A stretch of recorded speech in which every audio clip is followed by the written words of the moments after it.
Arabanız biraz yıpranmış mı görünüyor? Şanslısınız. Hadi bakım hakkında konuşalım. Öncelikle yağ seviyenizi her zaman kontrol edin. Az yağ, motorunuza çok zarar verebilir.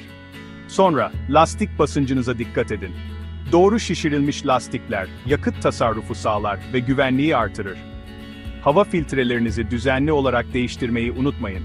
Motorunuzun rahat nefes almasını sağlarlar. Fren balatalarınızı kontrol etmeyi de unutmayın. Aşınmış frenler tehlikelidir. Son olarak, akü bağlantılarınızı temiz tutun. Paslanma, arabanızın çalışmasını engelleyebilir. Bu basit ipuçlarını izleyin. Arabanız size teşekkür edecek. İyi sürüşler.